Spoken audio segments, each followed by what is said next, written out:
How's it going, guys? Tyler down here at Emerald City Guitars with my pick of the day, which today is this amazing 1957 Fender Esquire. Now, what not a lot of people know is that the Telecaster was not Fender's first solid body electric guitar. In fact, the Broadcaster wasn't even their first model.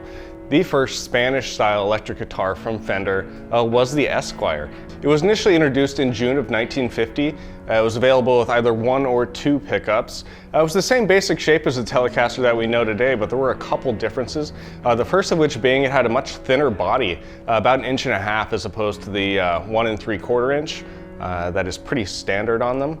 So the first several Esquires that they produced were actually finished in black with a white pickguard. The body was made of laminated pine.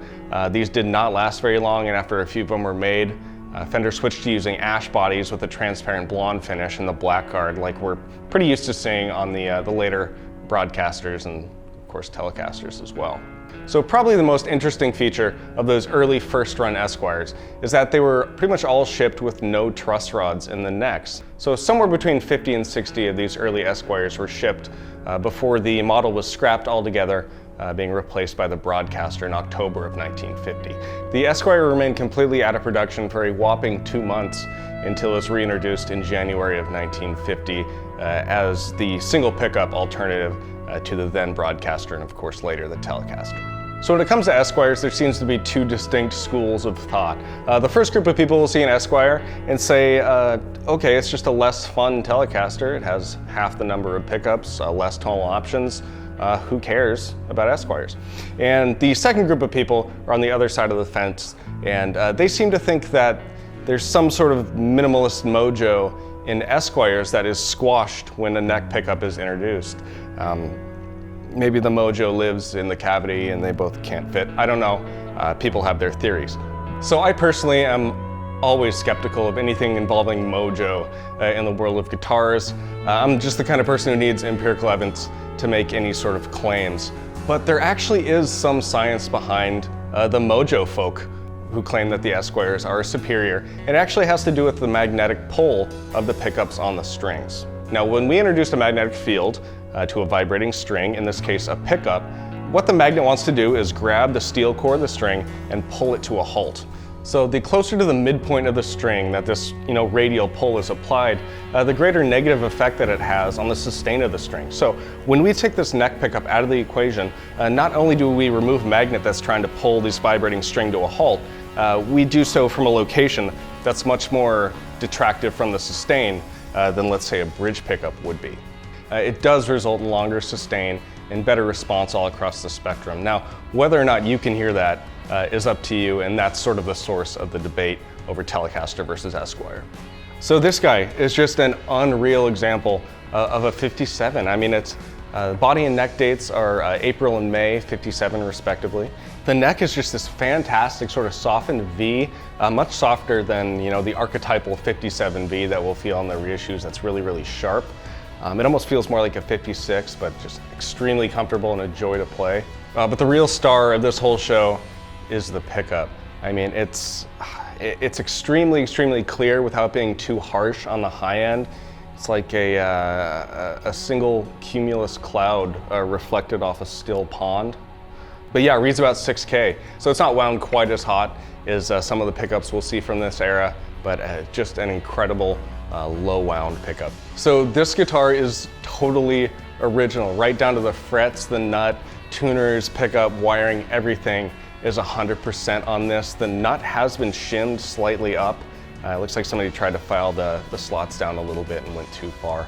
But other than that, everything that is on this guitar was on it when it left the factory in 1957. As you can see, the wear on this guitar is just amazing. Just very, very tasteful, natural wear, not overdone at all. Especially up in the higher register here. More wear than you'll typically see this high on a Telecaster, but I think the last owner must have been a big Yngwie fan, as of course we all are to some degree. But I'm so excited for you guys to hear this, so let's quit yapping and plug this thing in. So we've had a number of guys ask us to do a couple of these demos through amps that are maybe a little bit more attainable to the average player. Not everyone has access to the crazy cool vintage amps we do. So today we're gonna plug into this Fender 68 reissue of the Vibrolux Reverb. This one was made in 2015, but it still looks brand new, mint condition. Just a really cool 35 watt all tube amp, two 10-inch Celestion speakers in there. The amp has two channels, one, the vintage channel, which is meant to model the original amp, and then the custom channel, which is also a vintage style circuit, but I'm told that it has sort of a modified bassman tone stack to get a little earlier breakup, and I guess it's supposed to work better with pedals. I don't know, I'm not a pedal guy. But yeah, just a really great all-around gigging amp, under $1,000. So yeah, let's plug it in and see how it sounds.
All right, guys, so there you have it.